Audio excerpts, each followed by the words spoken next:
HipoBook, powerful bookkeeping system. We'll talk about the accounting portion in this video. To start, let's talk about the bank area. Click the bank menu under the Accounting tab. As you can see, I already have a primary account. So let's click the Add New Account button to add a new account.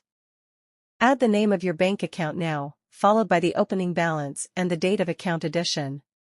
To save it as primary, select the corresponding button. If not, turn it off. Click the Add Bank Details box if you would like to add bank details. Add the bank account number now, then re-enter it in the following tab, add the SWIFT code, add the bank and branch names, and lastly add the name of the account holder. After filling out all the information, double-check it and press the Submit button. You are about to initiate a financial transaction, a pop-up will inquire. Before moving on, kindly examine the information below. After reviewing the facts, press the Confirm button.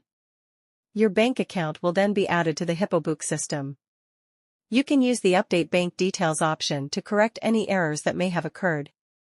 Moreover, you may download the statement by selecting the Download Statement button and print or save it in accordance with your needs.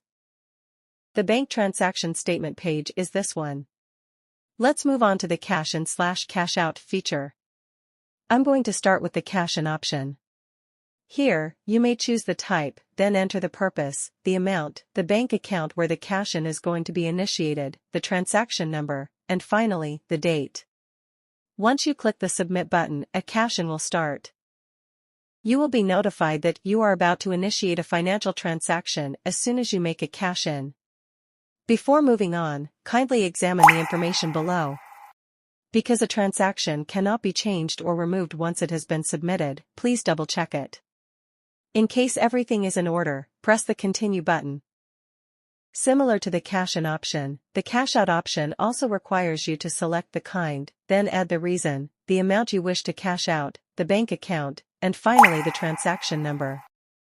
Let's now examine how to transfer money. Click the Transfer Money button to send money. Choose the bank account transfer and transfer from options. Add the date, amount, and finally the transaction number in order of precedence. Before pressing the Submit button, check once. Following your click of the Submit button, the transfer will be successfully completed. Select the From Date option you are looking for in a similar manner to locate any transactions from the Date option and add the date you are seeking for. After that, choose the account type and press the Search button. Accordingly, your transaction would be displayed on that date based on the selection of your account type. Let's move on to the Expenses section now that we have finished the bank section. From the Accounting drop-down menu, select the Expenses tab. As you can see, I have already incurred a significant amount of costs. By selecting the Edit Icon button, you may make any necessary adjustments to any expense and then click the Update button to save the changes. By selecting the Add New Expense button, let's now establish a new expense. Here, you must first add a title to the expense that you are generating. Then, you must add the vendor's name, choose the expense category from the drop-down menu, add the amount, add the tax percentage in accordance with your needs, and finally add the total expense.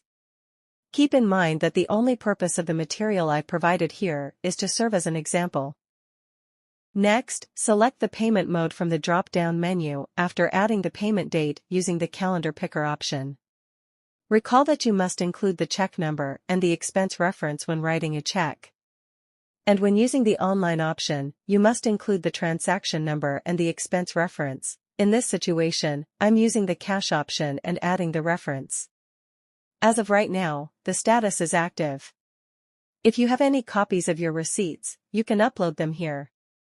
Finally, you can click the Add option to add a new expense and add a remark according to your needs. Finally, but just as importantly, select the Expense Category tab option from the Accounting menu. I've included a few spending categories here. You can adjust any of the current ones by clicking the Edit Icon button and then hitting Submit to make the changes. Click the Add New Category button to add a new expense category.